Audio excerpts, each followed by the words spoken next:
থেকে লাল গোলাপ শুভেচ্ছা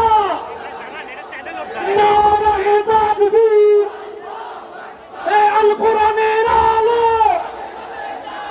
আল হাদিসের আলো আমিরান ভাইয়ের আগমন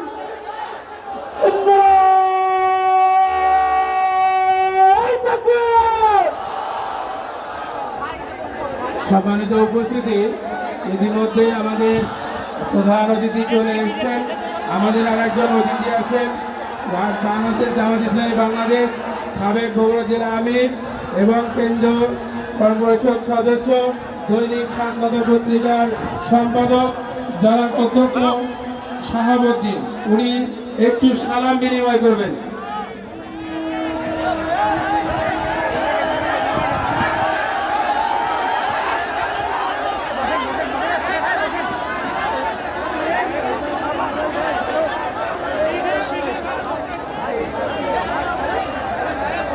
السلام عليكم ورحمة الله وبركاته. الحمد لله رب العالمين والصلاة والسلام على سيد المرسلين وعلى آله وأصحابه أجمعين. আমিন নগর কেন্দ্রীয় মসজিদের উদ্যোগে আজকের এই মাহফিলের সম্মানিত সভাপতি, মঞ্চে উপস্থিত উলামায়ে কেরাম, মসজিদ সমিতির সদস্যবৃন্দ, প্রচার মিডিয়ার ভাইয়েরা সহ উপস্থিত হিন্দু মুসলিম ভাই ও বোনেরা, আল্লাহর দরবারে শুকরিয়া আদায় করছি। আল্লাহ তাআলা আজকে দীর্ঘ 13টি বছর পরে আপনাদের সামনে প্রকাশ্যভাবে আল্লাহর দিনের কথা বলার জন্য আল্লাহ আমাদের এই আসমানকে মুক্ত করে দিয়েছে, জমিনকে স্বাধীন করে দিয়েছে, কথা বলার অধিকার দিয়েছে। আজকে আপনারা আমরা আল্লাহর কালামের কথা শুনতে পারবো। মনে করছি যে ভাই প্রধান অতিথি হিসেবে এখানে এসেছেন, আমরাও জেলখানায় ছিলাম, আন্ডারগ্রাউন্ডে ছিলাম। আমার হয়ে নির্যাতন জুলুম অত্যাচার করা হয়েছে শুধুমাত্র আল্লাহ রাব্বুল আলামিনের কথা বলার কারণে। আজকে আপনারা এসেছেন আল্লাহর দরদে, রাসূলের দরদে, কোরআনের দরদে, মুসলমান ভাই হিসেবে আল্লাহর বাণী শোনার জন্য এখানে এসেছেন। আপনাদের আন্তরিক ধন্যবাদ এবং শুভেচ্ছা জ্ঞাপন করছি। ভাইয়েরা, আমাদের অসংখ্য ভাই খুন হয়েছে, ভাই খুন হয়েছে, অনেক ভাইকে আমরা খুঁজে পাই নাই, অনেকে হত্যা করা হয়েছে, কোন মন্দিরে হত্যা করা হয়েছে। আজকে আমাদের ত্যাগ এবং কুরবানির বিনিময়ে অনেকের কলিজার তাজা খুন ঢেলে দেওয়ার পরে এই বাংলাদেশ তৃতীয়বারের মতো স্বাধীন হয়েছে। এটা আমাদের ত্যাগ এবং কুরবানি। আমাদের আমির হামজার মতন অসংখ্য আলেমের রক্তের বিনিময়ে, ত্যাগের বিনিময়ে, আপনাদের ত্যাগের বিনিময়ে আমরা এই পরিবেশ পেয়েছি। এই পরিবেশকে ধরে রাখতে হবে। বাংলাদেশ মুসলিম প্রধানদের এদেশের 90-92% মুসলমান রয়েছে। মুসলমান যদি আল্লাহর কথা অনুসারে পরিচালনা করতে পারে, ও মুসলমান ভাই বোনেরা আছে, তারা সব চাইতে স্বাধীনতার মধ্যে তারা থাকতে পারবে, তাদের উপর অত্যাচার করার ক্ষমতা থাকবে না। আজকে বলে বলে আমাদের প্রিয় নেতা দেলোয়ার হোসেন সাইদি সাহেব, আপনারা সবাই জানেন, ওই আমাদের সেন্ট্রাল স্কুলের মাঠে সে বক্তব্য দিয়েছিলেন ওই আসরের শেষের দিকে। ভাইয়েরা, এরপরে আর আমরা প্রোগ্রাম করতে পারি না, কেউ আমাদের মাঝে নাই। তার পক্ষে বাংলাদেশের আলেম ওলামারা আজকে দেশকে আল্লাহর দ্বীনের দেশ হিসাবে পরিণত করার জন্য তারা চেষ্টা করে যাচ্ছে। আজকে মৃত্যুর পরে জীবিত হওয়ার মতন যা আমার অবস্থা তাই হয়েছে। 13টি বছর পরে অনেক ভাইকে আমি দেখতে পাচ্ছি এই 13টি বছর ধরে এখানে আসতে পারি নাই। কোরআনের কথা বলার কারণে অসংখ্য কেস হয়েছে, অনেক সাবার করতে হয়েছে। আমি আমার ভাই হামজাকে বলেছি, ঢাকা থেকেই তাকে অনুরোধ করেছি, বগুড়ার মানুষেরা আপনার ওয়াজ শুনতে চায়, আপনি মেহেরবানি করে যাবেন।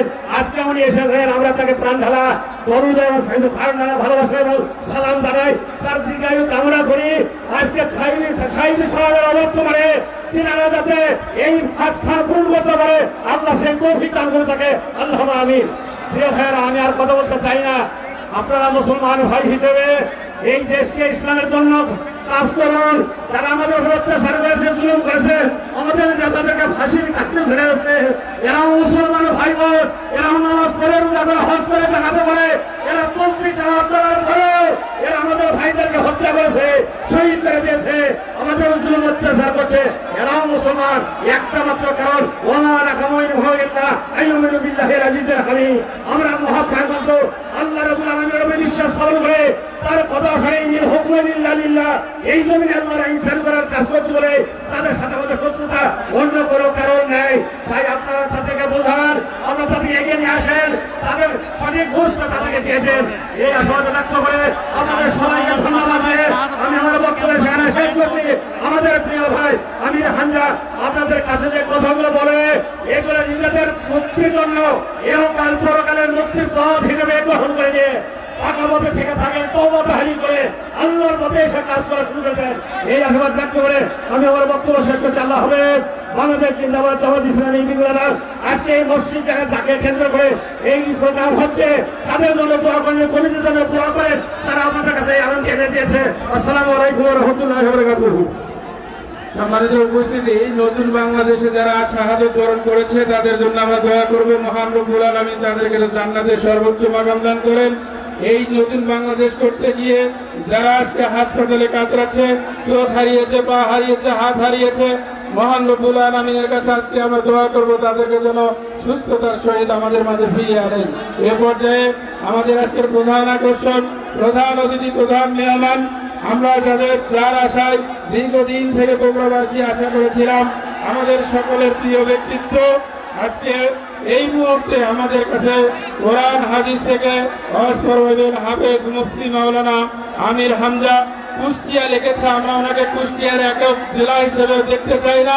আমরা মনে করি বাংলাদেশের সন্তান, বাংলাদেশের প্রতিটি আনাচে কানাচে যার চাহিদা রয়েছে, এই জন্য আমরা একটা জেলাতে ওনাকে রাখতে চাই না। বাংলাদেশের কৃতি সন্তান, আমাদের সকলের প্রিয় কলিজার সন্তান, কলিজার মানুষ আমাদের আমির হামজা ভাই এ পর্যায়ে আমাদের মাঝে কোরআন হাদিস থেকে ওয়াজ করানোর জন্য সদয় অনুরোধ করছি। নারায়ে তাকবীর, নারায়ে তাকবীর, নারায়ে তাকবীর। আল কোরআনের আলো সংসদে চলো, নারায়ে তাকবীর। আসসালামু আলাইকুম ওয়া রাহমাতুল্লাহি ওয়া বারাকাতুহু।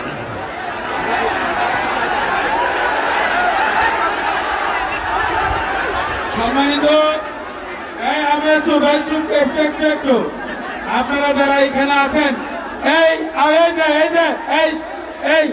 একটু আপনারা যারা এখানে আছেন, আপনাদেরকে 2 মিনিট সময় দিলাম ক্যামেরা ঠিক করার জন্য। 2 মিনিট ওনারা ক্যামেরা ঠিক করবে, ক্যামেরা দেখা যাক আর না দেখা আর উঠবেন না। 2 মিনিট সময়, আপনারা একটু বসেন। এই 2 মিনিটে ক্যামেরা ঠিক করে নেবেন। এই ক্যামেরার জন্য আর উঠবেন না কেউ।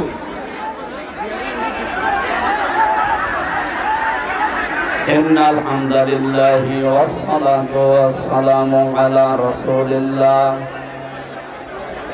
আম্মা বা'দ, ফাউযু বিল্লাহি মিনাশ শাইতানির রাজীম। বিসমিল্লাহির রহমানির রহিম।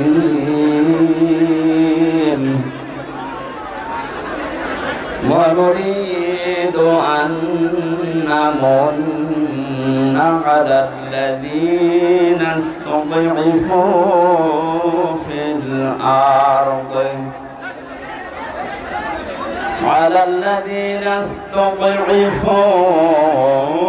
الأرض ونجعلهم أئمة ونجعلهم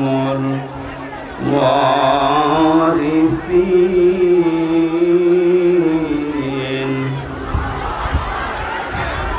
صدقت يا ربنا. وقال تعالى في شان حبيبي: لقد كان لكم في رسول الله أسوة حسنة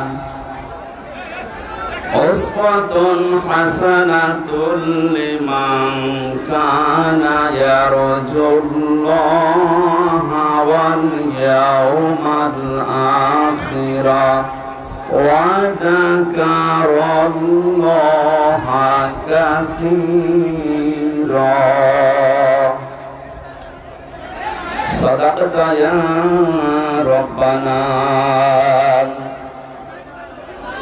عن أبي هريرة رضي الله تعالى عنه قال قال النبي صلى الله عليه وسلم من تمسك بسنتي عند فساد أمتي فله أجر 100 شهيد.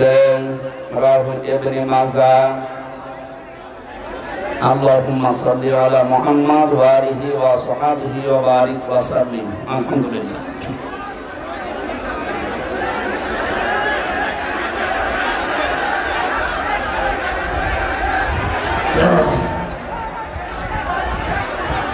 কথাটা বন্ধ করেন, যা করবেন করেন, কথা বন্ধ করেন। কি করা যাবে আগে থেকে এগুলো না করে এখন বলছেন মানে? জোহরের পর থেকে তো অনুষ্ঠান আরম্ভ হয়েছে, তখন আপনি নিচে করতে বলেননি, এখন এই ডিস্টার্ব হবে না? এমনিতে সময় আছে 1 ঘন্টা। কথা বন্ধ করা লাগবে, এমন কিছু করার নেই। যেখানে যা আছে ওইভাবে থাক, কিচ্ছু করার নেই। ঝামেলা করলে 5 মিনিট লস হবে। চুপ করেন। দেখতে না পেলে শুনতে পাচ্ছেন না? ওইভাবে শোনেন। এই অবস্থা কখন বৃষ্টি নেমে যায় ঠিক নেই। বাংলাদেশের ঐতিহ্যবাহী জেলা বগুড়া জামিলনগর কেন্দ্রীয় জামে মসজিদের উদ্যোগে সরকারি আজিজুল হক কলেজ নতুন ভবন ময়দানে মহাবিশ্বের মহাবিশ্বর আমাদের আদর্শ, আমাদের নেতা মুহাম্মদুর রাসূলুল্লাহ সাল্লাল্লাহু আলাইহি ওয়াসাল্লামের জীবনের বিভিন্ন অংশের আলোচনা, বিশেষ করে যে বিষয়গুলো নিয়ে বাংলাদেশ, ভারত, পাকিস্তান এই 3টা দেশে ভেজাল লেগে আছে, আমরা এগুলো নিরসনের জন্য আজকের এই আলোচনার আয়োজন। সিরাতুন নবী সাল্লাল্লাহু আলাইহি ওয়াসাল্লাম এই অনুষ্ঠানের সম্মানিত সভাপতি, জামিলনগর কেন্দ্রীয় জামে মসজিদের শ্রদ্ধাভাজন সভাপতি জনাব অধ্যাপক আসম আব্দুল মালিক, আতালাল্লাহু উমরাহু ওয়া বারাকাল্লাহু ফি হায়াতি, সনন্দিত মুফাসসির কোরআন, ইসলামিক চিন্তাবিদ, বগুড়া জেলার কৃতি সন্তান আলহাজ মাওলানা মুফতি বজলুর রশিদ মিয়া দামাত বারকাতুহুমুল আলিয়া। এখানে উপস্থিত আছেন জনাব শফিউল আলম শাফিন।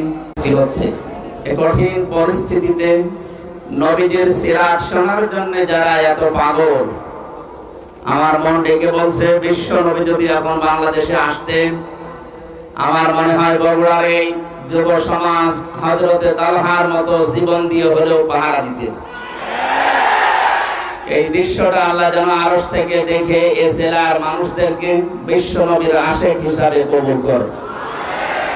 দল, মত, জাতি, বর্ণ, ধর্ম নির্বিশেষে মুহাম্মদুর রাসূলুল্লাহ সবার জন্য রহমত ছিলেন। সেই হিসাবে তার আদর্শ, তার জীবনী শোনার জন্য সবাইকে আমরা আহ্বান জানিয়েছি। যারা এসেছে এই মানুষগুলোকে নিয়ে আমাদের মালিকের দরবারে শুকরিয়া জানাচ্ছি, আলহামদুলিল্লাহ।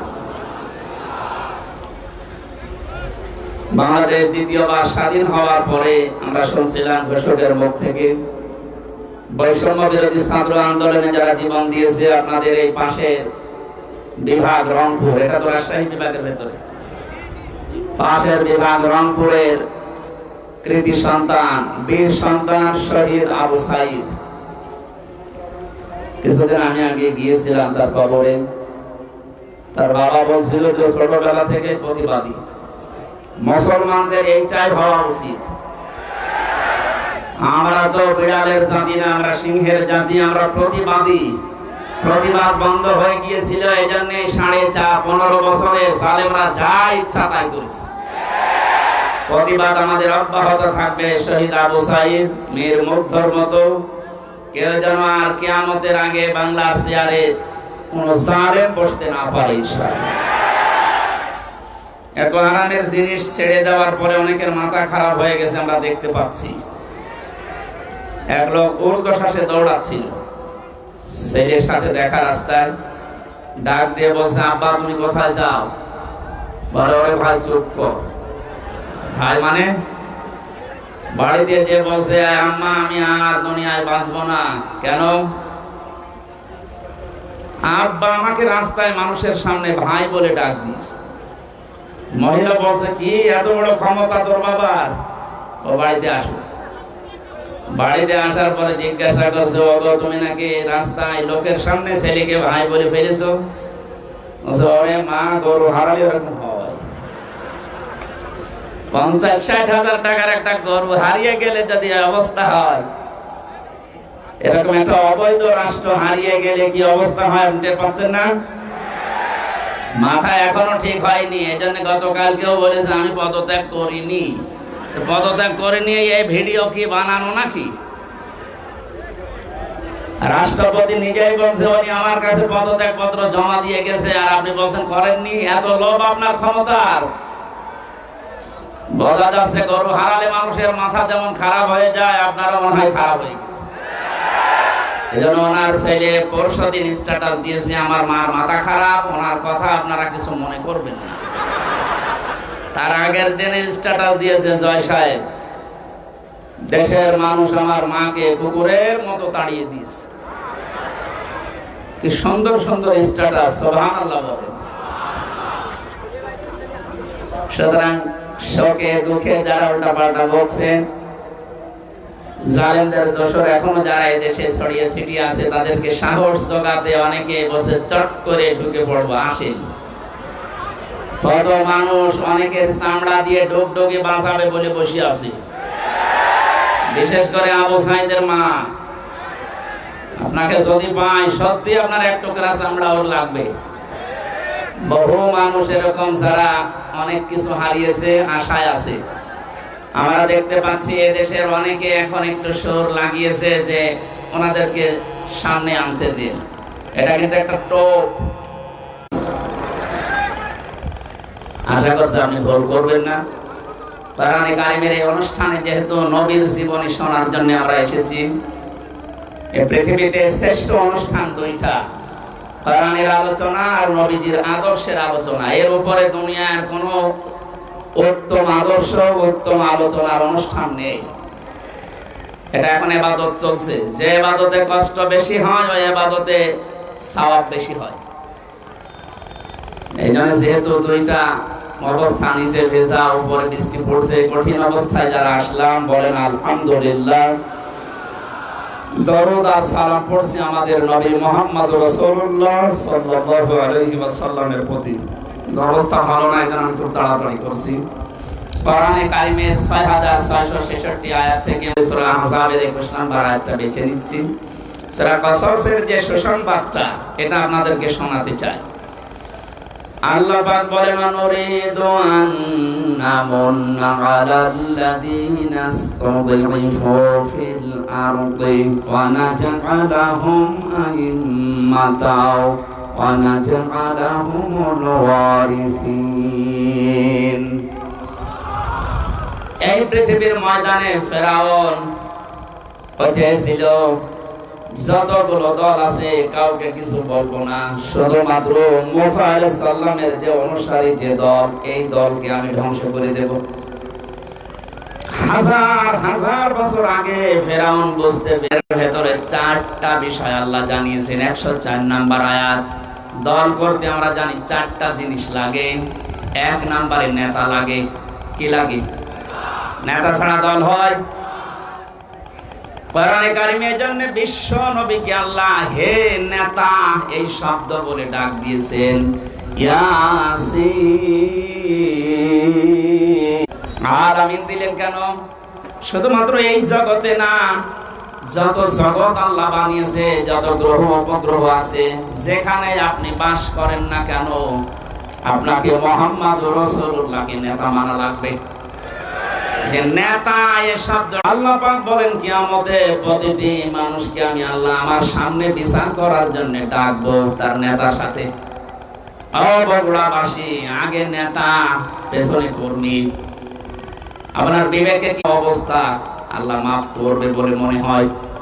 পরে দেখে তো আল্লাহ রাগ হয়ে যাবে।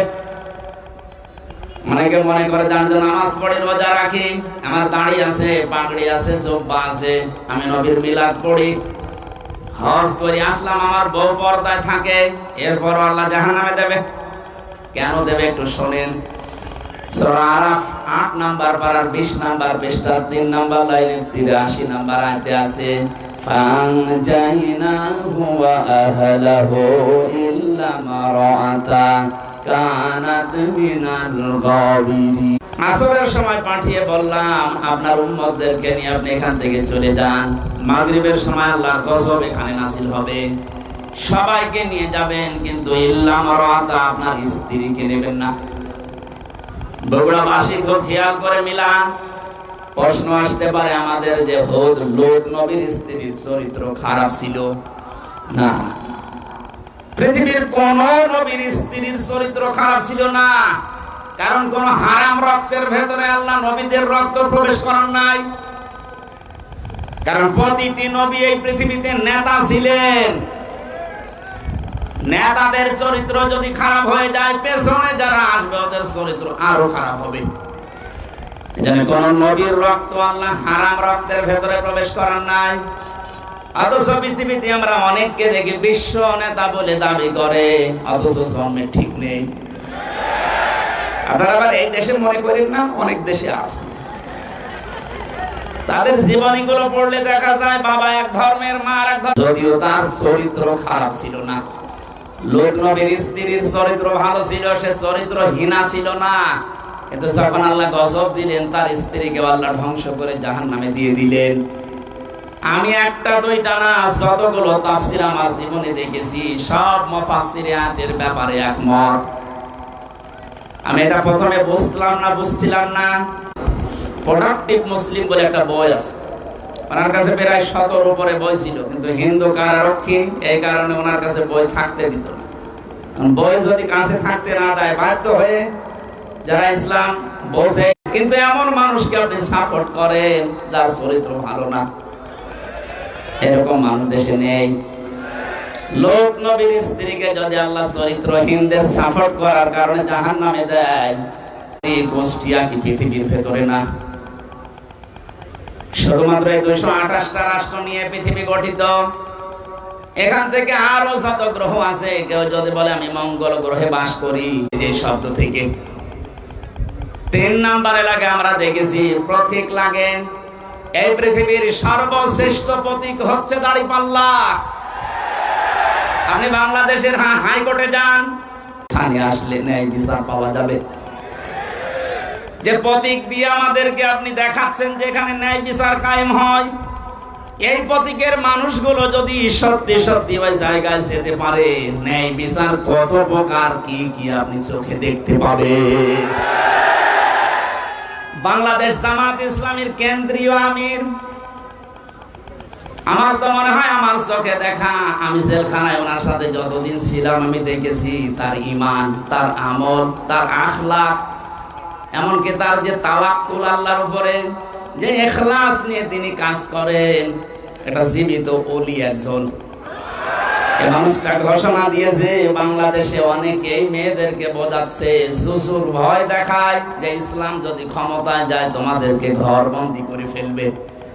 মানে ঘোষণা দিয়েছে ইসলাম যদি সত্যিই বাংলার ক্ষমতায় যায়, মেয়েরা এমন কথা বলতে বাধ্য হবে যে কিয়ামত পর্যন্ত ইসলাম বাংলাদেশে থাক। আপনি একটু দিয়ে দেখেন না কেন?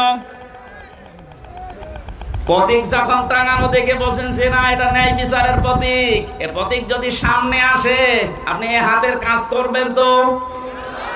বলেন। এটা রাজনীতি 53 বছরে দেখলেন না। দাড়িপাল্লার বাইরে আমরা যা দেখলাম, দেখতে বেশি অধিকাংশ গুলো দুর্নীতিতে ভরা।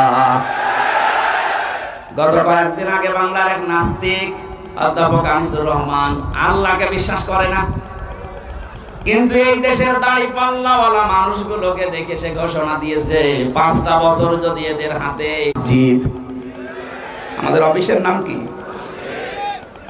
দুঃখজনক হলো সত্য, 5 তারিখ আগস্টের পর থেকে আজকের এই 15 তারিখ, এই 1 মাস কয়েকদিনের ভেতরে বগুড়া না জানিয়েছে ওমান আসলামু মিম্মান মানাআ মাসাজিদাল্লাহি আইয়ুযকারা ফিহা ইসমুহু ওয়া সামা ফি খারাবিহা ইলা আখির আয়াত।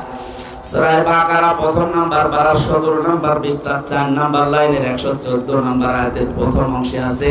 সালেম আমরা দেখতে পাচ্ছি বিদায় নিয়েছে, কিন্তু এখন যারা আছেন এই জুলুমের নিজেকে জড়িয়ে আপনি বড় জালেমের খাতায় যাবেন না।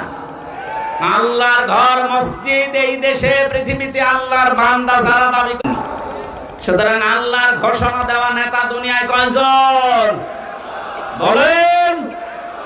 তাকে বাদ দিয়ে যদি অন্য কাউকে আপনি নেতা মানেন, আপনি লিখে নিতে পারেন আপনি জাহান্নামী। সেমনিও নবীর চাচা আবু তালেব আর আবু লাহাবের মতো জাহান্নামে যাবে। নবীর চাচা আবু তালেব আবু লাহাব বিশ্ব নবীকে ভালোবেসেছে কম না, তারা নবীর মিলাদে খুশি ছিল। মিলাদ মানে জন্ম, মিলাদ মানে কি? এত বেশি খুশি হয়েছে আবু লাহাব, নিজের 2 আঙ্গুল দিয়ে যে মহিলা এসেছিল সুয়াইবিয়া তাকে আযাদ করে দিয়েছে। যা নবীজি যখন বললেন ইয়া আম্মি আবি তালিব লা ইলাহা ইল্লাল্লাহ হাজ্জুল লাকা ইনদাল্লাহি ইয়াউমাল কিয়ামাহ রাহুল বুখারী। ও চাচা, জোরে বলা লাগবে না, শুধু আমার কানের কাছে মুখটা নিয়ে আস্তে করে বলেন লা ইলাহা ইল্লাল্লাহ মুহাম্মাদুর রাসূলুল্লাহ বলার দরকার নেই, ওটা আমি নিজে জানি। আপনি শুধু আসি, কিন্তু তোমার এই আদর্শটা আমি মানতে পারলাম না, তুমি আমাকে মাফ করে দিও। মাফ করার মালিক কি নবীজি না আল্লাহ? আরো জোরে বলেন। আমি সংক্ষেপ করছি এই কারণে 2জন চাচার জীবনী আমি পুরা পড়েছি। আমের মাথার মগজ পর্যন্ত টকবক করে ফুটতেই থাকবে। আর আবু লাহাব জাহান্নামী, এটা আল্লাহ কোরআনে কারিমে সূরা লাহাব তার নামে নাযিল করে জানিয়েছেন সায়াসলা নারন যাতা লাহাব। বলেন নাউযুবিল্লাহ। বগুড়াবাসী সিস্টেম অপর পৃষ্ঠায় দেখুন, আরো 2জন চাচার নাম আমরা জানি, একজন হযরতে আমির হামজা আর একজন হযরতে আব্বাস রাদিয়াল্লাহু তাআলা আনহুমা। এই 2জন চাচা শুধু নবীর জন্মের সময় খুশি ছিল তা না, ওরা নবীর আদর্শ পেয়েও খুশি ছিল। একজন চাচা হযরতে আব্বাস নবীর আদর্শ পেয়ে খুশি, তার প্রমাণ তার মুখের কথা। মান সাকাতাল ঈমান মা রাদিয়া বিল্লাহি রাব্বা ওয়া বিল ইসলামি দীনা ওয়া বি মুহাম্মাদির রাসূলিল্লাহ সাল্লাল্লাহু আলাইহি ওয়াসাল্লাম নাবিয়্যা ওয়া রাসূলা। রাহু মুসলিম। হযরত আব্বাস বলেন, কেউ যদি ঈমানের স্বাদ পেতে চায় সে যেন আল্লাহকে রব পেয়ে খুশি থাকে, ইসলামকে জীবন ব্যবস্থা পেয়ে খুশি থাকে, আর মুহাম্মাদুর রাসূলুল্লাহকে নবী এবং রাসূল স্বীকার করে খুশি থাকে। তিনি যে রাসূলের আদর্শ পেয়ে খুশি ছিলেন এই কথায় তার প্রমাণ। আরেকজনের দিকে তাকান, হযরতে হামজা রাদিয়াল্লাহু তাআলা আনহু নবীদের আদর্শ মানতে গিয়ে নিজের শরীরকে উহুদের ময়দানে 70 টুকরা করেছেন, নবীর আদর্শ ছেড়ে দেননি। তার জীবনী পড়তে গিয়ে পেয়েছি হযরতে হামজাকে ওরা এত টুকরা করেছিল, লজ্জাস্থান পর্যন্ত কেটে বাঁধিয়ে দিয়েছে।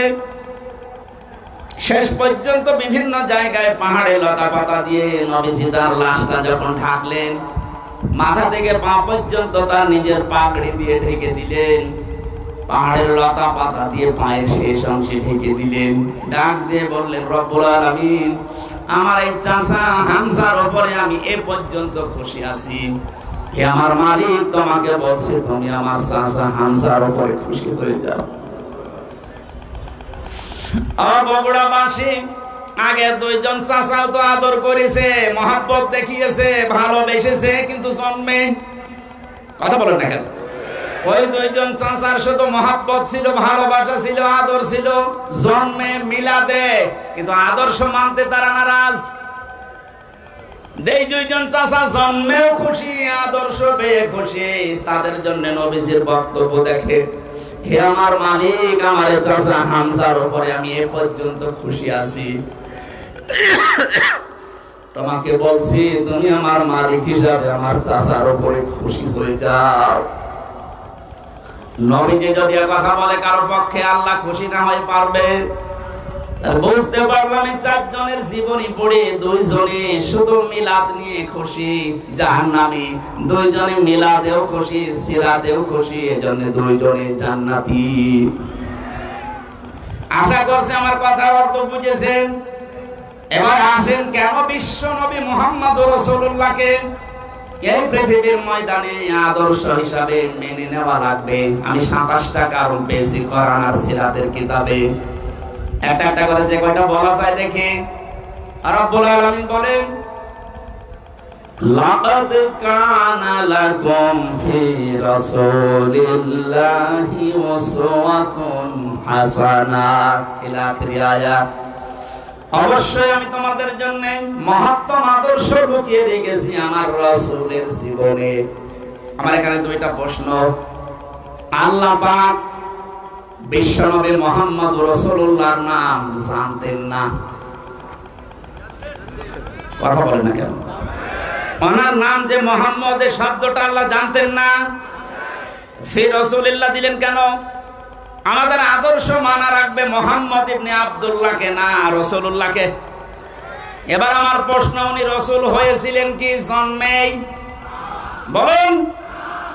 উনি পৃথিবীর সর্বপ্রথম নবী, শেষ নবী, এ কথা আমরাও মানি, কিন্তু ঘোষণা দেওয়া হিসাবে উনি কিন্তু 40 বছরে নবুয়ত পেয়ে ঘোষণা হয়েছে। কোরআন আরব জাহানে 40 বছরের আগ পর্যন্ত কেউ নাকি নবী বলতো না, বলতো মুহাম্মদ ইবনে আব্দুল্লাহ। বলেন, উনি রাসূলুল্লাহ হয়েছেন, নবী হয়েছেন কত বছর বয়সে? আরো জোরে। এর আগে কোরআন আরব জাহানে ওনাকে নাম দিয়েছিল মুহাম্মদ ইবনে আব্দুল্লাহ আস-সাদিক আল আমিন। আজ বাংলাদেশ সহ বিশ্বের বহু জায়গায় আমরা দেখতে পাচ্ছি অনেকে বলছে আমরা নবীওয়ালা কাজ করি। এই কথাটা প্রতারণা। আপনি করছেন নবীওয়ালা কাজ না, আপনি করছেন মুহাম্মদ ইবনে আব্দুল্লাহর কাজ। কারণ মুহাম্মদ ইবনে আব্দুল্লাহ 17 বছর বয়সে হিলফুল ফজল শান্তির সংঘ গঠন করার মাধ্যমে ভালো ভালো কাজের আঞ্জাম দিয়েছিলেন। কথা বলেন না কেন? তিনি মানুষকে ভালো কথা শোনাতেন, ভালো কথা বলতেন, মানুষের বিপদে এগিয়ে যেতেন। এই কাজগুলো করেননি? সিরাত ইবনে হিশাম দেখেন, এই কাজগুলো তিনি করেছিলেন। কি বুঝলেন এখানে? আপনিও যে কাজগুলো করেন এগুলো কিন্তু মুহাম্মদ ইবনে আব্দুল্লাহর কাজ। আর রাসূলুল্লাহর কাজ কি? তিনি যেই দিন রাসূল হচ্ছেন তার মানে 40 বছর বয়সে, ওই দিনই জিবরাইল তাকে বলেছিল ইকরা। তিনি বলেছিলেন মা আমি পারি, আমি পড়তে পারি না। 3 বার বলার পরও যখন বললেন আমি পড়বো না, পড়তে পারি না, এত ধরে চাপ দিয়েছিলেন। 4র্থ বার তিনি বললেন ইকরা বিসমি রাব্বিকাল্লাযী খালাক। নবীজি জিবরাইলের সঙ্গে সঙ্গে 5টা আয়াত পড়েছিলেন। প্রশ্ন আসতে পারে প্রথম 3 বার পড়লেন না কেন? জবাব হচ্ছে 3 বারই জিবরাইল শুধু ইকরা পড়েছিলেন, যে পড়ো পড়ো। নবীজি প্রশ্ন করলেন ভাই জিবরাইল আমি পড়বো কি? বারবার যে আমাকে পড়তে বলেন, আমি কি পড়বো? যখনই বলেছে বিসমি রাব্বিকা, রবের নামে পড়ো, তখন আমি আর থামি নাই, আরম্ভ করেছি। কিয়ামত পর্যন্ত আমার উম্মত যারা আসবে তাদেরকে শিক্ষা দিয়ে গেলাম, পড়াশোনা যদি করতে হয় রবের নামে পড়া লাগবে। এই 15.5 বছরে অনেক পড়া পরিবর্তন হয়েছে না হয়নি? ঢাকা বিশ্ববিদ্যালয় থেকে ইকরা বিসমি রাব্বিকাল্লাযী খালাক এই মনোগ্রাম বাদ দিয়েছে। কবি নজরুল ইসলাম কলেজ থেকে ইসলাম বাদ দিয়েছে। ইসলামী বিশ্ববিদ্যালয় কুষ্টিয়া রব্বি জিদনি ইলমা এইটাও বাদ দিয়েছে। যত জায়গায় যত কিছু বাদ হয়েছে এই 15.5 বছরে নবীর উম্মতেরা এখন যেহেতু দায়িত্ব পাচ্ছে, আহ্বান জানাবো এগুলো সব যেন ফিরিয়ে নিয়ে আসা হয়। কারণ রব ছাড়া আমরা পড়তে চাই না। রবের নাম বাদ দিয়ে যে পড়া হয় ওটা পড়া না। এক কথা বুঝতেছে? এখন প্রশ্ন আসতে পারে, অন্যান্য দেশ এত উন্নতি করে, তারা কি রবের নামে পড়ে? উন্নতি হয়েছে কিন্তু অবনতিও আছে। আমি সিঙ্গাপুর, মালয়েশিয়া সহ কতগুলো দেশ ঘুরে আসলাম, ওদের যে চরিত্র আমি দেখে এসেছি। বাকি যে দেশগুলোর নাম বললাম না, ফ্রি সেক্সের দেশ, লেখাপড়া ওরা আমাদের সাথে কম করে নাই। রাস্তার ধারে দাঁড়িয়ে মা বাবার সামনে জেনা করছে, এ কি মানুষ না কুত্তা? হ্যাঁ বলেন। রবের নামে যদি আপনি পড়াতে পারতেন, এখানে মা বাবা আমার বড় ভাই যারা আছেন দায়িত্বে, আমি আপনাকে গ্যারান্টি দিচ্ছি 3টা বছর আপনি কোরআনের শিক্ষা যেখানে দেওয়া হয়, এই তালিমুল কোরআন অথবা যে ক্যাডেট মাদ্রাসা চাই বলেন, এখান থেকে 3টা বছর পড়িয়ে নেন। বাকি ওকে ডাক্তার বানাবেন, ইঞ্জিনিয়ার বানাবেন। জনাব শাহাবুদ্দিন সাহেব ওনার ছেলেকে বানিয়েছে ইঞ্জিনিয়ার, আর একটা ইবনে সিনা। এইরকম আপনি তুলে দেন, কোনো অসুবিধা নেই। 3টা বছর কোরআনের শিক্ষা দিয়ে দেন, 2টা গ্যারান্টি আপনাকে আমি দিলাম, জীবনে এই ছেলে কোনোদিন নেশা করবে না। যদি শয়তানের ধাক্কায় পড়ে কোনোদিন করেও, ফিরে আসবে, কারণ ওই নূর আছে ভেতরে। 2 নম্বরে জীবনেও কোনোদিন আপনাকে বৃদ্ধাশ্রমে দেবে না। আশা করছি আপনি কাজে লাগাবেন। নবী মুহাম্মদ রাসূলুল্লাহ বললেন, জিবরাইল পড়তে বললে কি পড়বো? সেই বলেছে রবের নাম, উনি পড়া আরম্ভ করেছেন। আজকে আমাদের দেশে শুরু হবে সিরাতুন নবীর আসল, যে আমরা রব ছাড়া অন্যের নামে পড়তে চাই না। অনেকে বাবার নামে পড়া আরম্ভ করেছিল। কিসের বাবা? আমরা পড়তে চাই কার নামে বলেন? ফিরে আসলেন ওখান থেকে, ডাক দিয়ে বললেন, জাম্মিলুনি জাম্মিলুনি ইয়া খাদিজা, আমি ভয় পেয়েছি, আমাকে জড়িয়ে দাও কম্বল দিয়ে। হযরতে খাদিজা বলেছিলেন, স্বামী আল্লাহি কাল্লা, 2 বার কসম দিলেন, আল্লাহি আল্লাহর কসম, কাল্লা কখনো না, লা ইখজিকাল্লাহু আবাদান। এতটুকু শব্দের ভেতরে খাদিজা 3 বার আল্লাহর নাম বলেছেন, অথচ তিনি তখনও মুসলমান হননি। একটা মুসলিম কসম দেওয়ার সময় একটা বাক্যে 3 বার আল্লাহর নামের ঘোষণা দেয়, আর দেশে হাজারো মুসলমান আল্লাহ বাদে কারো নামে আর কসম দেবেন বলেন? বিশ্বনবী এসে 5টা কথা শুনলেন খাদিজার কাছে। প্রথম নম্বরে বলেছিলেন, স্বামী আমার ভয় পাবেন না, আল্লাহ কখনো আপনাকে অপমান অপদস্থ ভয় দেখাতে পারে না, কারণ আপনি আত্মীয়তার সম্পর্ক ঠিক রাখেন। ও বাংলার মুসলমানেরা, যারা রক্তের সম্পর্কগুলো ঠিক রাখে, আত্মীয়তার সম্পর্কগুলো জুড়ে রাখে, তাদেরকে আল্লাহ পাক নির্ভয় করে দেয়। পৃথিবীর কেউ তাদেরকে ভয় দেখাতে পারে না। আর আমরা দেখি এগুলো যারা ঠিক রাখে না, তাদের মনের ভেতরে হাজারো অজানা তাল গাছের ভেতরে কি যেন নড়ে উঠলো, আমি ভয় পেয়েছি। তুই তো ভয় পাবি, কারণ মানুষকে ঠেকায় আর মানুষের অধিকার নষ্ট করে, হক নষ্ট করে, উল্টা পাল্টা টাকা কামাই করে। যারা মানুষের অধিকার নষ্ট করে না, হক নষ্ট করে না, রক্তের সম্পর্ক ঠিক রাখে, তাদের ভেতর থেকে আল্লাহ অজানা ভয়গুলো দূর করে দেয়। মেয়েরা যারা এসেছেন, সম্মানিত মা বোনেরা, হাদিস বলছে, কোন মেয়ে লোক যদি চায় যে আমার স্বামী বেশি দিন বেশি থাক, আমার স্বামীর হায়াত বেড়ে যাক, তার সম্পদ বেড়ে যাক, তার সম্মান বেড়ে যাক, সে যেন স্বামীকে বারবার তাকিদ দেয়, স্বামী তুমি যা করো করো, কিন্তু সম্পর্কগুলো ঠিক রাখো। তোমার মায়ের সাথে, বাবার সাথে, বোনের সাথে, ভাইয়ের সাথে, ফুফুর সাথে, চাচা, তাহলে আমার মনে হয় ওয়াজ করা ঠিক হইল না। ঠিক আছে, বাকিগুলো আমরা তো অন্তত ভালো আছি, আমাদের পরিবারের সমস্যা নেই, আলহামদুলিল্লাহ। বগুড়ার মা বোনেরা আমাদেরকে ধন্যবাদ। এই একটা লোক একটু সমস্যা আছে, পরে বের করে দেবে না। আমি শুধু হাসির জন্য বলি না, আমি কিন্তু বাস্তব বলছি। হাজারো পরিবারে আজ স্ত্রীর কারণে নিজের মা বাবার সাথে আমরা সম্পর্ক নষ্ট করে ফেলি। আমার বোনের শাশি এখনো যাবজ্জীবতে আছে, এখন 22 বছর জেল খাটা লাগবে, এখন ফাঁসি দেয় মানুষকে। ও একদিন এসে বলছিল, হামজা ভাই আমার জীবনের এই কাহিনী। 17 বছর ছিল সৌদি আরবে, বিয়ে করার পর 35 না 36 বছর বয়সে বিয়ে করেছে। কয়েক বছর যেতেই বোর সাথে আর মার সাথে কোনো মিল নেই। আমি আমার বোনকে কিছু দিলেই বউ মন খারাপ করে, মাকে কিছু দিলেই মন খারাপ করে। শেষ পর্যন্ত কি করবো, ওরে আমি একটু সতর্ক করার জন্য একটা থাপ্পড় দিয়েছিলাম, এক থাপ্পড়েও ছাতা মরে গেছে। এখন আমার এই যে জেল, 22টা বছর জেলে থাকা লাগবে। 30 বছর জেল হয়েছিল, আমি কাজ কর। বলেন একটা লোক ওইদিকে গেল 34-35 বছর, এদিকে 22 বছর, ওর জীবনে আর কি থাকবে বের হলে? ওকে খুব বড় অপরাধ করে গিয়েছে ছেলে। স্বামী তার মা বাবার সাথে, তার বোনের সাথে, ভাইয়ের সাথে সম্পর্ক ঠিক রাখতে পারে না। আমি কি বেশি বলে ফেললাম? এই বগুড়ায় মনে হয় এখন শুরু হয়নি, এগুলো কুষ্টিয়া চলছে। আশা করছি মা বোনেরা খাদিজার মতো আচরণ করবে, বলেন আমিন। তিনি বললেন 5টা কথা, ওখান থেকে নিয়ে গেলেন। বলেন চলেন, আমার ভাই ওয়ারাকা ইবনে নওফেল আছে, চাচাতো ভাই। ওয়ারাকা ইবনে নওফেল তাওরাতের ইনজিলের পণ্ডিত ছিলেন। তিনি নবীজির এই কথাগুলো শুনে বললেন, মুহাম্মদ সুসংবাদ, ওয়েলকাম তোমাকে, কারণ এর আগে মুসা নবী, ঈসা নবীর কাছে এই ফেরেশতা এসেছিল। ভয় পাবেন না আপনি, কিন্তু আমার আশঙ্কা হচ্ছে আমি কিতাব পড়ে যেটা দেখতে পেয়েছি, আপনাকে আল্লাহ যেটা দিলেন, আপনি এখন নবী রাসূল।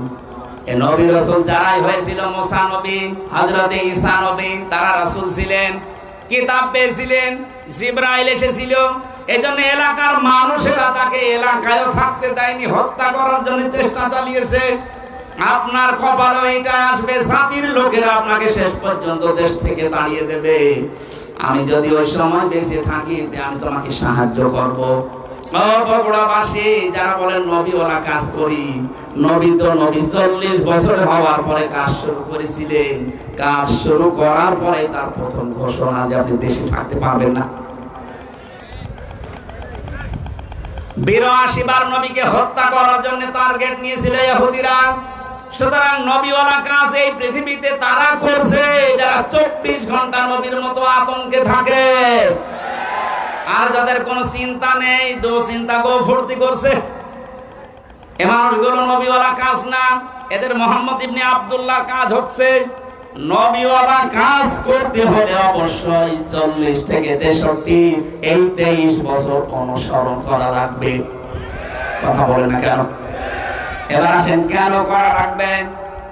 1 নম্বরে বিশ্ব নবীকে উসওয়াতুন হাসানা, এই শব্দটা আল্লাহ এমনি দেয়নি, দুনিয়ার কারো নামের আগে পরে এই শব্দটা আপনি দেখবেন না। ইব্রাহিম নবীর নামের আগে পরে আছে, সেটা আলাদা বিষয়। কিন্তু মুহাম্মদ রাসূলুল্লাহকে দিয়েছেন আল্লাহ। আমি 27টা কারণ বলছি। 1 নম্বরে বিশ্ব নবী মুহাম্মদ রাসূলুল্লাহ জীবনী আমাদের কাছে পরিষ্কার, এই কারণেই তিনি একমাত্র আদর্শ। দুনিয়ায় যার অনুসরণ আপনি করেন, কেউ বুকে হাত দিয়ে বলতে পারবেন না যে দেশে বঙ্গবন্ধু, জিয়াউর রহমান, মতিয়ার রহমান নিজামী, চারমোনাই পীর, যারা জয় দলে আছেন, কেউ গ্যারান্টি দিতে পারবেন না যে আমার নেতার চরিত্র 100% পরিষ্কার। পারবেন না। অথচ নবীজি নিজে জানিয়েছিলেন, আমার স্ত্রীরা, হে আমার সাথীরা, হে আমার সাহাবীরা, দিনের আলোতে রাতের আধারে আমার ভেতরে যা দোষটি দেখতে পাও সব খুলে খুলে মানুষকে বলে দাও। এটা বলার মতো মানুষের পৃথিবীতে আমরা কাউকে পাইনি। কারো জীবনী আমাদের কাছে পরিষ্কারও না। কারণ সে ছোটবেলায় কি করেছে, কার মুরগি চুরি করেছে, কার কাঁঠাল চুরি করেছে, আমরা জানি না। কথা বলে না কেন? অথচ তার 63 বছরের জীবনে আপনি একটা কলম লাগাবেন, সে জায়গাও পাবেন না। কি সুন্দর কথা আল্লাহ তার নামে দিয়েছেন, খুলুকিন আযীম। আযীম শব্দটা বিশাল শব্দ। আল্লাহ বলেন এই নামটা আমি শুধু মুহাম্মদ রাসূলুল্লাহর চরিত্রে ব্যবহার করেছি। হ্যাঁ, ইসমাইল নবীকে আমি একটা নাম দিয়েছিলাম, আমার নাম গোলামিন হালিম, আমার সহনশীল বান্দা। ইসহাক নবীকে আমি একটা নাম দিয়েছিলাম, গোলামিন আলিম। আমার জ্ঞানী বান্দা মুহাম্মদ রাসূলুল্লাহকে যে নাম দিয়েছি এটা খলুকে নাজিম, আমার মহান চরিত্রের বান্দা। কিয়ামত পর্যন্ত মানুষ কুল কিনারা পাবে না এর আদর্শ অনুসরণ করে। জোরে বলেন আল্লাহু আকবার। আমি যে কথাটা এ পর্যন্ত নিয়ে আসতে চাই, দুনিয়ায় কারো জীবনী আমাদের কাছে যেহেতু পরিষ্কার না, পরিচ্ছন্ন না, এজন্য একমাত্র আদর্শ আমরা কাউকে মানি না। আমরা মানি মাত্র মুহাম্মাদুর রাসূলুল্লাহ সাল্লাল্লাহু আলাইহি ওয়াসাল্লামকে। দ্বিতীয় নম্বরে আমি পেয়েছি বিশ্বনবী আমাদের একমাত্র আদর্শ হওয়ার কারণে পৃথিবীর যত সম্পদ আল্লাহ দিয়েছেন তিনি ছিলেন শ্রেষ্ঠ সম্পদ। কি ছিলেন? সূরা ইউনূসের 58 নম্বর আয়াতে আল্লাহ তাআলা ঘোষণা দিয়েছেন, এই পৃথিবীতে যত নিয়ামত আমি তোমাদের জন্য দিয়েছি সর্বোত্তম সর্বশ্রেষ্ঠ সম্পদের নাম হচ্ছে মুহাম্মদ রাসূলুল্লাহ। ফাবিযালিকা ফালিয়াফরাহু হুয়া খায়রুম মিম্মা ইয়াজমাউন। সুতরাং তোমরা যদি আনন্দ করতে চাও কারো আদর্শ পেয়ে, মুহাম্মদ রাসূলুল্লাহর আদর্শ পেয়ে আনন্দ করো। দুনিয়ার শ্রেষ্ঠ সম্পদ এটা। জোরে বলেন আল্লাহু আকবার। 3 নম্বরে বেশি তিনি গোটা লিল আলামিন। আর রাহিকুল মাকতুবের ভেতরে আয়াতের ব্যাখ্যা পড়তে গিয়ে আমি পেয়েছি খাদিজাতুল কুবরা হযরতে হালিমাতুস সাদিয়া বলেন, আমি যেখান থেকে কোলে নিয়েছি ওই জায়গা থেকে 6টা বছর আমি তাকে লালন পালন করেছি, কোনোদিন অভাব কারে বলে আমি চোখে দেখি নাই। জোরে বলেন সুবহানাল্লাহ। 4 নম্বরে তিনি আমাদের আদর্শ, এটাই আমার আসল পয়েন্ট। এই পৃথিবীতে একজন মানুষকে শুধু অনুসরণ করলে, অনুকরণ করলে জীবনের গুনাহ মাফ হয়ে যায়, তিনি মুহাম্মাদুর। পৃথিবীর কোন মানুষকে অনুসরণ করলে জীবনের গুনাহ মাফ হয় আমি কোরআনে পাইনি, শুধু একটা মানুষ। قُلْ إِن كُنتُمْ تُحِبُّونَ اللَّهَ فَاتَّبِعُونِي يُحْبِبْكُمُ اللَّهُ وَيَغْفِرْ لَكُمْ ذُنُوبَكُمْ وَاللَّهُ غَفُورٌ رَّحِيمٌ। 5 নম্বরে পেয়েছি তিনি আমাদের জন্য আলো বা লাইট। আলো লাইট নিয়ে মানুষ যেমন চলতে ফিরতে সহজ হয়, বিশ্ব নবীর আদর্শ কার কাছে থাকলে তার জীবন চলা আমার আল্লাহ সহজ করে দেয়। قد جاءكم من الله نور وكتاب مبين। বলেন আল্লাহু আকবার। 6 নম্বরে পেয়েছি তিনি শুধুমাত্র আমাদের নেতা না, আদর্শ না, তিনি রাসূলদের নবীদেরও নেতা ছিলেন। আল্লাহ সূরা ইয়াসিনের ভেতরে দিয়েছেন ইন্নাকা লামিনাল মুরসালিন। জোরে বলেন আল্লাহু আকবার। 7 নম্বরে তিনি উন্নত চরিত্রের অধিকারী ছিলেন পৃথিবীতে। 8 নম্বরে তার বক্ষ ছিল উন্মুক্ত। নবীর উম্মত বলে আজ আমরা যারা দাবি সংকীর্ণ ন্যারো মাইন্ডের আমরা না, বুক উন্মুক্ত করা লাগবে, প্রশস্ত করা লাগবে বুককে মুহাম্মদুর রাসূলুল্লাহর মতো। এই কথা বলেন না কেন? এত বড় বড় অপরাধীকে যদি আল্লাহর নবী মাফ করে নিজের বুকের কাছে নিতে পারেন, যেটার আদর্শ ডাক্তার শফিকুর রহমান দেখাচ্ছে, তার মতো অত্যাচারিত নির্যাতনের শিকার আমি ডাকছে আমার বিশ্ববিদ্যালয়ের বড় ভাই, এই নাটোরের সন্তান মাওলানা আব্দুল বারী রশিদি, আপনাদের বগুড়াতে এখন থাকে। ওনার জীবন চরিত্র নিয়ে অনেকে আমার কাছে মেসেজ পাঠায় যে উনি বাতিলের সাথে হাত মিলিয়ে এই কাজ করেছিল। আরে ভাই, বাস্তবতা, স্থান, কাল, পাত্র ভেদে কাজ করা লাগে। আমাদেরকে যারা দায়িত্ব দিয়েছিল জেলখানার ভেতরে, ওরা মানুষ নামে জানোয়ার ছিল। আমরাও যদি ওই আচরণ ওই সময় করতাম, বুকে টানতে আপনার এত উল্টা পাল্টা ফতোয়া আসে কোত্থেকে? উনি বিশ্ববিদ্যালয়ের সাংস্কৃতিক সম্পাদক ছিলেন ইসলামী ছাত্র শিবিরের। ওই পর্যায়ে না গেলে ওনার এমনি চেহারা দেখে দিয়েছিল। মানুষের মনের খবর যেহেতু আল্লাহ জানে, কি উদ্দেশ্যে কি করেছিল সেটা আল্লাহ জানে। অনেকটা মোনাজাত করেছিল, ওইটা নিয়ে আপনি ফতোয়াবাজি করেন, আপনার জীবনে ভুল নেই। এই জন্য কোন মানুষের ভেতরের অবস্থা যেহেতু জানেন না, উপরে কিছু দেখে আন্দাজে ধারণা করলে আপনার কবিরা গুনাহ হবে। আমি আশা করছি আপনার মুখ হবে উন্মুক্ত। আপনি রাসূলকে সিরাত শুনতে এসে তার আদর্শ মানার জন্য বসে আছেন, আর আপনার মন এখনো পর্যন্ত ন্যারো মাইন্ডের হয়ে বসে আছে।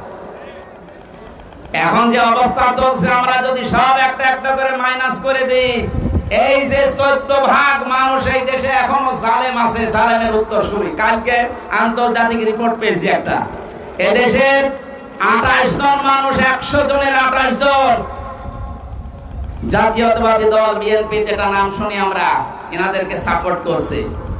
জালেম যারা বিদায় নিয়েছে তাদেরকে 100 জনের 14 জন এখনো এই দেশে সাপোর্টার আছে। 100 জনের 58 জন ইসলামপন্থী মানুষ এই দেশে অলরেডি এখন তৈরি হয়ে গেছে। 1 মাস 8 দিনের যে অবস্থা দেখতে পাচ্ছি, আমার তো মনে হচ্ছে এই অবস্থা যদি চলতে থাকে 58 না 70% হতে আর বেশি দিন দেরি হবে না ইনশাআল্লাহ।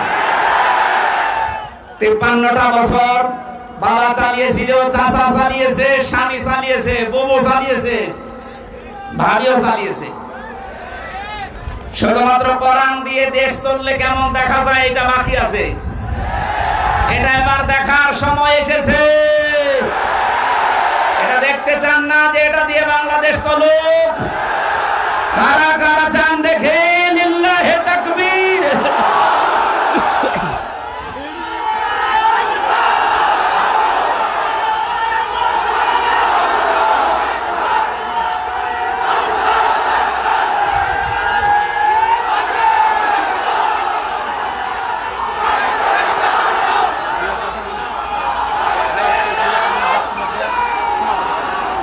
সম্মানিত ভাইরা, আমি যতগুলো নোট করেছিলাম এত কয়েক ঘন্টা লাগার কথা, 27টা কেবল চলছে, 7টা। এখন পুরাটা বলতে গেলে আপনাদের এখন মাগরিবের আজান হবে। এরপরে আজকে আমার সিরাজগঞ্জে মাহফিল আছে এসার পরে।